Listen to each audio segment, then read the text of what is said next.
One voice can be loud, but multiple voices together with the same kind of energy really can make a lot of change happen. Prevention is our opportunity for hope. It's our opportunity to see change happen before we see some of those negative outcomes come to life. So if we could invest in trying to prevent some of the difficulties for families, for communities, when it comes to substance use or any other kind of problem behaviors, then wouldn't it be great for all of us? Our goals are pretty simple. It's to reduce the demand for drugs and try to prevent youth from initiating that onset drug, alcohol, tobacco use, reducing that and pushing that timetable out as far as we can. If we talk about it, we better equip young people to make more informed decisions. If they know the dangers, they can have a better chance of making better decisions. The Community Coalition Alliance has been in place since about 2008 as a chance for coalitions that were working at different counties to brainstorm, leverage their ideas, working through lessons learned, coming up with ideas on how to collaborate more. Dixie County is a small rural community and our resources are limited.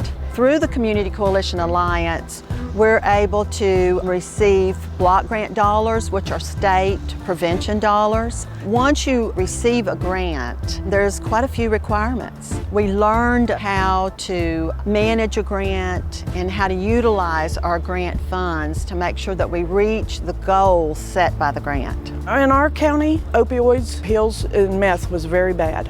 We educated them with just a little card that told them what pills not to mix together and what to do. And we brought that rate down to where we're not the highest anymore. It's a lot about educating and letting people know and then teaching them the right way to go.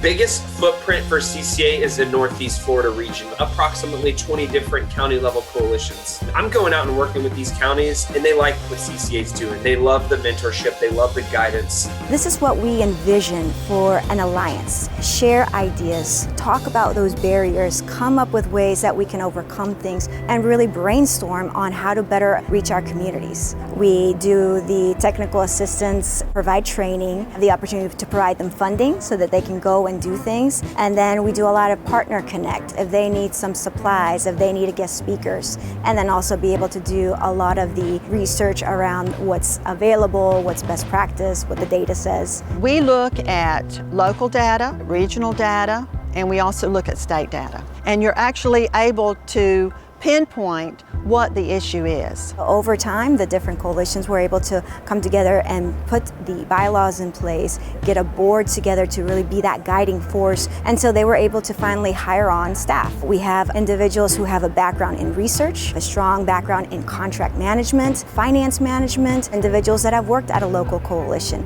who know what it's like trying to bring together all the different partners and maneuver through what local barriers and challenges are. They come with a collaboration approach. Every single one of them, even though they have a different background, they have that one trait that really makes this team so great. Some other programs we have, Know the Law, where we teach the kids the laws so they know if they break them, then they can't get into college or the serious troubles that they get in. Compliance checks and environmental scans, teaching them to keep the stuff where the kids can't pick it up off the counter. Natural High is our new program for children where they learn how to get their natural high from things that are surfing, skating, instead of going out and looking for a high somewhere else. And we have a vaping class. They were expelling the kids from school after 3 times of getting caught when they're through with the course, and it keeps them from getting expelled.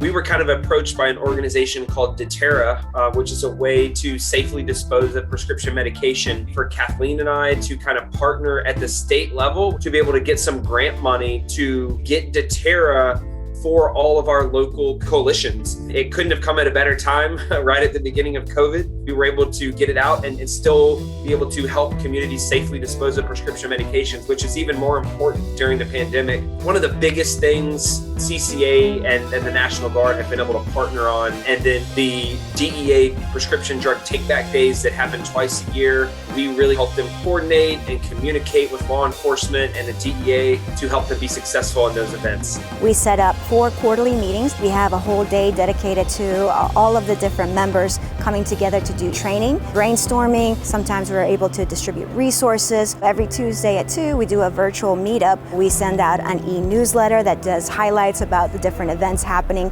We put reports together. That's a perfect opportunity for us to highlight at that local level what's happening in Alachua County, in Marion County, so that we can see what that looks like. We also can call them and they can just counsel us over the phone or talk to us, and they care about what we do. We're truly blessed for what we're able to do in our community, because a lot of people don't have the things that we have in our little rural community.